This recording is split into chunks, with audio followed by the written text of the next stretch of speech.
안녕하세요. 점점 좋아지는 삶의 효림입니다. 오늘은 여러분께 건강에 도움이 될 만한 책 한 권 소개해 드릴까 합니다. 바로 예방의학이란 책인데요. 100세 시대 병 없이 살아가는 방법에 대한 일종의 질병 예방 수칙들을 안내하고 있습니다. 저자는 일본의 78만 의사 유튜버 모리우마인데요.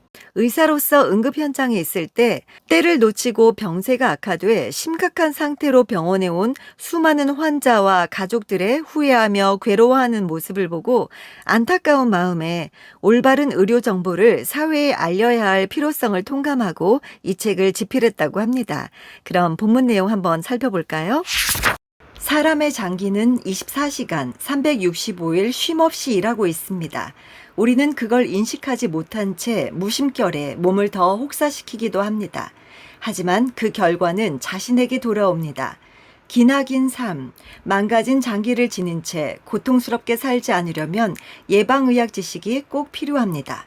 동맥경화가 진행되면 혈관은 이전 상태로 돌아오지 않습니다.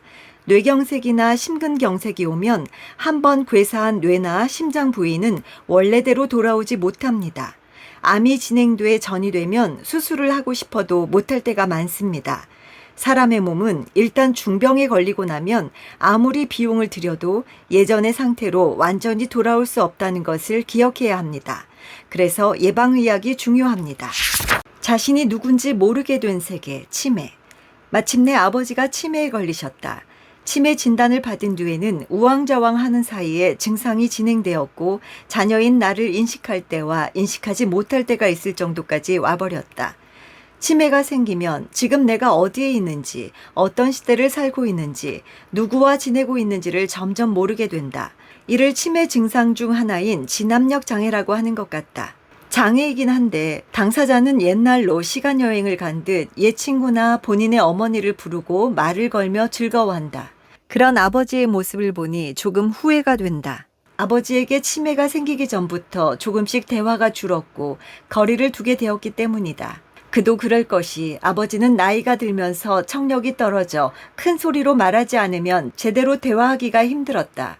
큰 소리로 말하고 같은 내용을 반복하는 데 질려 본가에 가도 아버지와 대화하는 시간이 점점 줄어들었다. 아버지는 성실하고 무뚝뚝하고 고지식한 분이었다. 일을 할 때도 유흥을 즐긴다든지 하는 법 없이 끝나면 곧장 귀가해 우리와 놀아주거나 이야기를 들어주실 때가 많았다. 가족을 최우선으로 하는 모범적인 아버지였고 어린 시절 추억에 이런 아버지가 늘 곁에 있었다. 그렇게 가정적이었던 아버지였기 때문인지 일을 그만두자 일로나 사적으로 알게 된 친구 관계도 현저히 줄었다. 집에서 책을 읽거나 툇마루에 앉아 정원을 보면서 생각에 잠겨 계실 때가 많았다. 나는 어릴 때 아버지께 받은 사랑을 잊고 조금씩 사물에 대한 이해력이 떨어지고 의사소통이 어려워지는 아버지를 반쯤 방치하고 말았다. 귀가 잘 들리지 않으시니 보청기를 선물해 드렸으면 좋았을 걸. 가끔 밖으로 모시고 나가거나 여행을 같이 가드렸으면 좋았을 걸. 그저 후회뿐이다. 언제쯤 아버지가 나를 자신의 아이로 알아보실지 모르겠다. 하지만 영영 알아보시지 못하게 되어도 치매가 생긴 지금의 아버지께 감사의 마음이 전해지도록 남은 시간을 보내려 한다. 귀가 잘 들리지 않게 되거나 의사소통이 부족하면 치매의 위험성이 커진다고 한다. 귀가 잘 들리지 않을 때는 보청기가, 혼자 있는 시간이 많은 사람에게는 사람들과의 교류가 필요하다. 운동도 뇌에 자극이 된다. 지방산이란 지질을 구성하는 물질로 종류에 따라 우리 몸에 미치는 영향은 180도 달라집니다. 예를 들어 DHA, EPA 등 어유의 지방산은 건강에 매우 좋은 최고의 기름입니다. 이에 반해 트랜스 지방산은 최악의 기름이라고 할 수 있습니다. 트랜스 지방산이 인간에게 미치는 가장 큰 악영향은 생활습관병을 악화시킨다는 점입니다. 트랜스 지방산을 섭취하면 이른바 나쁜 콜레스테롤로 불리는 LDL이 증가하고 좋은 콜레스테롤로 불리는 HDL이 감소한다는 연구 결과도 있습니다. LDL이 증가하거나 HDL이 감소하거나 어느 쪽이든 진행되면 심근경색과 뇌경색의 위험이 커집니다. 또 하루에 섭취하는 에너지 중 2%를 트랜스 지방산으로 섭취했더니 심근경색 등 심장병에 걸릴 확률이 16% 증가했다는 연구 결과도 존재합니다. 그 밖에도 당뇨병에 걸리기 쉬워지고 치매가 생기기 쉬워지는 등 여러 유해성이 지적되고 있습니다.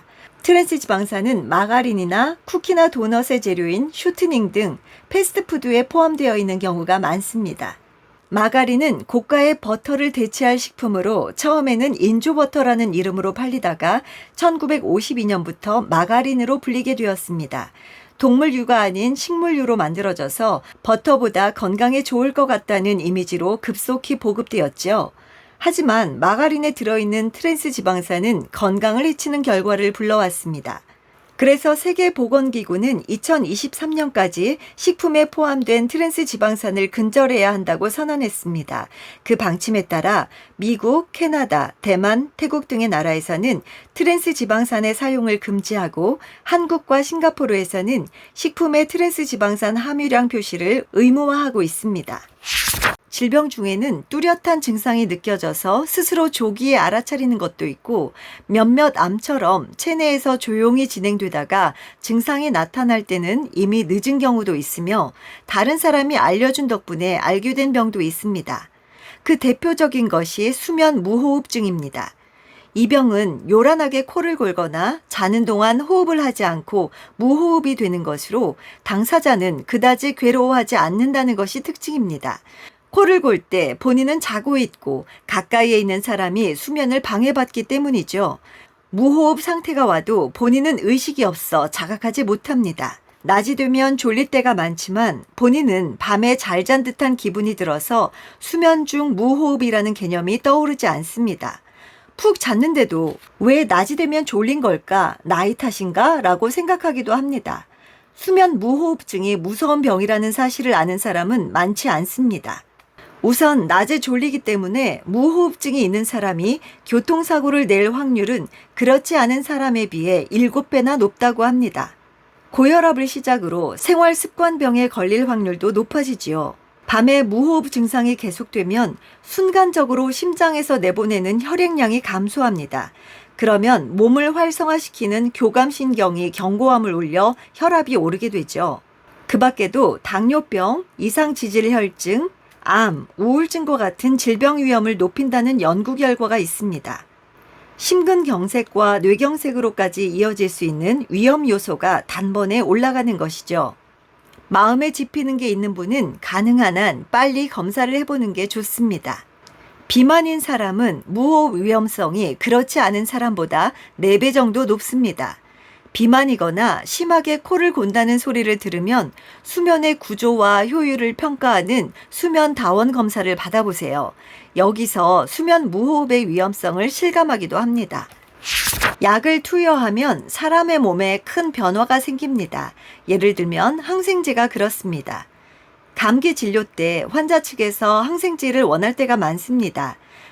악화된 몸 상태를 한시라도 빨리 되돌리고 싶다거나 항생제 덕에 금방 나은 기억이 있다면 고민 없이 항생제 복용을 선택하겠죠. 감기엔 항생제라는 치료법이 상식으로 통했던 시절도 있었지만 현대의 감기의 원인은 80%가 바이러스 때문이라고 합니다. 따라서 감기 치료에 항생제를 쓰는 빈도는 줄었다고 볼 수 있습니다. 항생제는 세균을 퇴치하는 약이고 세균과 바이러스는 전혀 다른 생물이기 때문입니다. 그럼에도 불구하고 10에서 20%가 세균 때문이면 일단 항생제를 먹어두는 게 낫지 않을까라는 의견도 있겠죠. 하지만 현대 의사는 감기에 항생제 처방하기를 싫어합니다. 이유는 항생제를 복용하면 몸속에 큰 변화가 생길 뿐 아니라 생태계에까지 피해를 줄 가능성이 있기 때문입니다. 항생제가 이대로 계속 부주의하게 처방되면 어떻게 될까요? 우선 상재균 문제가 있습니다. 인간은 어떤 의미에서는 세균과 공존하고 있습니다. 피부 표면, 구강 안, 장속 등 몸속 다양한 곳에 세균이 살고 있죠. 이것을 상재균이라고 부릅니다. 상재균 중에는 인간에게 좋은 작용을 하는 균도 존재하는데 대표적인 것이 바로 장내 세균입니다. 장내 세균의 대표격인 비피더스균이나 유산균은 유익균이라고도 불리며 장의 컨디션을 조절해주는 역할을 합니다. 그렇다면 항생제를 꼭 필요하지 않은데도 복용하면 어떻게 될까요? 항생제 종류에 따라 표적의 범위는 다릅니다만 인간에게 좋은 균과 나쁜 균의 차이를 판단할 수 있는 능력은 없습니다. 그래서 항생제를 계속 복용하면 유익균이 사멸하고 장내 세균총이 손상돼 설사 증상이 나타나기도 합니다.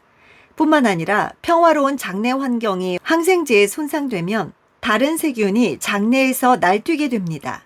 그에 따라 장에 염증이 생기고 열이 나고 혈변까지 나올 수 있습니다. 이런 폐해가 있기 때문에 항생제는 정말 필요한 질병에만 사용해야 합니다. 동물의 세계처럼 세균의 세계도 약육강식이고 살아남기 위해 필사적입니다. 그리고 세균계는 약 100년 전 인류에 의해 탄생한 천적인 항생제 때문에 생존의 위기에 처했습니다. 변화를 요구받은 세균들, 항생제의 폭격으로부터 살아남은 세균 사이에서는 항생제의 성질을 파악해 공격을 회피할 수 있는 내성을 갖춘 개체가 출현했습니다. 이것이 내성균의 정체입니다. 이런 내성균에 대항하기 위해 인류는 또다시 내성균을 퇴치할 수 있는 항생제를 개발합니다. 그럴수록 세균은 더욱 변이를 일으켜 새로운 항생제에 대한 내성을 익히고 결국 이렇게 쳇바퀴 도는 상황이 계속되는 것이죠. 하지만 항생제가 듣지 않는 내성균이 출현하고 그 세균이 전 세계적으로 유행한다면 어떻게 될까요? 비슷한 사례를 우리는 최근 경험한 바 있습니다. 바로 신종 코로나 바이러스의 등장입니다. 코로나 감염자가 발생했을 때 그땐 확립된 치료법도 바이러스를 퇴치할 약도 없어 현장에 혼란이 빚어졌죠. 이제 내성균 문제도 신종 코로나 바이러스 때와 마찬가지 혹은 그 이상의 대참사로 이어질 수 있습니다. 현재 병원 현장에서는 여러 수단을 동원해도 나아지지 않는 환자에게 항생제 최종 병기로 불리는 카바페넴계 항생제를 투여합니다. 하지만 이 최종 병기의 항생제에도 내성을 지녀 항생제 효과가 나지 않는 세균이 출현하고 있다고 미국 질병통제예방센터가 경고했습니다. 즉, 언제 악마의 내성균에 의한 비극이 일어날지 알 수 없다는 의미입니다. 현재 속도로 내성균이 계속 증가하면 2050년에는 약 1,000만 명이 사망할 것으로 예상됩니다. 이 수치는 지금의 암 사망자 수를 넘는다고 하니 결코 간과할 수 없는 부분입니다. 수많은 인류의 생명을 구한 항생제. 하지만 오늘날은 그 항생제의 영향으로 세균의 역습을 받게 되었습니다. 우리가 내성균 팬데믹을 피하려면 환자는 내성균에 대해 바르게 이해하고 항생제를 지나치게 복용하지 않아야 합니다. 의사도 함부로 항생제 처방을 남발해서는 안 됩니다. 사람의 몸에서는 매일 새로운 세포가 만들어지고 오래된 세포는 사멸합니다. 그리고 세포는 분열할 때 DNA를 복제합니다. 복제하는 과정에서 실패할 때가 있는데 그럴 때 암세포가 생기는 것입니다. 면역세포는 이런 과정을 감시하고 있다가 암세포가 만들어지면 처분합니다. 하지만 나이가 들면 면역세포의 힘도 약해집니다. 이것이 중장년이 되면 암에 걸리는 사람이 늘어나는 원인입니다. 왜 암에 걸리느냐는 질문에 대한 답은 다양합니다. 암이 생기는 부위에 따라 영향을 주는 요소도 각각 다릅니다. 피부암이라면 과한 자외선 자극에 의해 발생했을 가능성이 높습니다. 호흡과 관련된 폐암은 담배 연기로 인한 위험이 크고 음식물이 통과하는 대장의 암이면 붉은 살코기 등 서구화된 식생활 탓이 큽니다. 각각의 장기와 관련된 나쁜 생활 습관이 암 발생 위험을 높입니다. 그 중에서도 특히 담배는 수많은 암을 유발합니다. 담배에 포함된 유해 물질은 폐뿐 아니라 혈액을 타고 전신을 돌아 DNA를 손상시키고 다양한 암 발생 가능성을 높입니다. 암 가족력이라는 표현이 있듯이 암에는 유전 요소도 있습니다. 하지만 유전에 의한 가족성 종양은 암 전체에서 5에서 10%로 높은 비율은 아닙니다. 유전적으로 암 발병 확률이 높은 사람도 있지만 우리가 할 수 있는 일은 생활 습관을 고쳐서 암에 잘 걸리지 않는 몸을 만드는 것입니다. 그리고 암 검진을 받아 암을 조기에 발견하도록 하는 것이죠. 암 예방을 위한 마음가짐도 있습니다. 각 장기가 평소에 하는 일을 인식하고 각 장기의 노고를 덜어주세요. 뇌경색은 뇌혈관이 막히는 병입니다. 혈류가 일부 뇌세포에 이르지 못하고 그 상태가 지속되면 뇌세포는 괴사합니다. 하지만 바로 괴사하는 것은 아닙니다. 한시라도 빨리 막힌 혈관을 뚫어서 죽어가는 뇌세포를 구하는 것이 가장 중요합니다. 뇌경색은 발병 후 4시간 30분 안에 조직 플라스미노겐 활성제, 혈전 용해제라는 약제를 투여하면 혈관을 막은 혈전을 녹일 수 있습니다. 4시간 30분이라는 시간 제한이 있는 것이죠. 또한 카테터라는 관을 뇌혈관이 막혀있는 부위까지 삽입해 혈전을 회수하는 방법도 일반적으로 증상이 나타난 뒤 8시간까지만 시행할 수 있습니다. 뇌경색은 증상이 나타난 뒤 시간이 지날수록 가능한 치료 선택지가 줄어드는 병입니다. 만약 손발이 마비되거나 혀가 굳는 듯한 증상이 나타나면 그 시간을 메모해 의료진에 전달하는 것이 좋습니다. 뇌경색의 특징으로 전조 증상이 나타나기도 합니다. 뇌경색과 같이 마비가 되거나 말하기 힘들어지는 등의 감각 이상이 오지만 대개 30분에서 1시간 정도면 개선이 됩니다. 이런 전조 증상을 일과성 뇌허혈 발작 TLA라 합니다. TLA가 발생한 사람 중 5%는 이틀 안에 뇌경색이 일어났다는 연구 결과가 있습니다. TLA가 발생했을 때 혈액을 묽게 하는 약을 먹으면 위험을 낮출 수 있습니다. 증상이 사라지면 그만이라고 생각하지 말고 반드시 기억해 두시길 바랍니다. 배설물은 몸속에 생긴 문제를 파악하는 데 매우 중요한 지표입니다. 기도 점막에서 만들어지는 가래도 그렇죠. 폐암 등 폐질환이 생기면 폐에서 출혈이 생기는데 이때 피가 가래에 섞이면 혈담이 되어 배출되기도 하니 골초의 혈담은 주의해야 합니다. 변도 이따금 주의해서 확인해야 합니다. 예를 들어 소화관의 종양에서 출혈이 생기면 그 영향으로 대변의 색이 변합니다. 그런데 치질 또한 피가 섞인 변이 나오기 때문에 변만으로는 판별이 어렵습니다. 하지만 혈변이 계속 나오면 병원에서 진찰을 받아보는 것이 좋습니다. 또 대장암의 영향으로 대변이 통과하는 길이 좁아지면 길고 가는 변이 나타나기도 하고 변비와 유사한 증상이 나타나기도 합니다.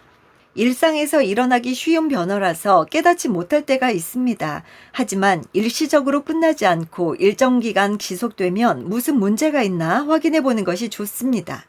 변이 왜 갈색인지 알고 계신가요? 갈색을 만드는 성분은 혈액에 포함되어 있습니다. 혈액의 헤모글로빈이 몸속에서 수명이 다하면 간에서 빌리루빈이라는 물질로 변화합니다. 그리고 빌리루빈은 담즙이라는 소화액에 포함되어 십이지장을 지나 장으로 흘러갑니다. 빌리루빈은 장에서 우로빌린이라는 물질로 바뀝니다. 이 우로빌린이 변을 갈색으로 물들이는 것이죠. 그런데 이 담즙이 지나가는 길인 담도가 췌장암 등에 의해 막히면 대변은 흰색인 채로 배출됩니다. 갓 태어난 영아에게 생기는 질병 중에는 담도 폐쇄증이라는 것이 있습니다. 선천적으로 담도가 폐쇄된 병으로 영아는 흰변을 배설합니다. 이때 장으로 가지 못한 빌리루빈은 어디로 향할까요? 담도가 막히면 담즙은 역류해 신장으로 향합니다. 그리고 매우 진한 오렌지색의 소변으로 배출됩니다.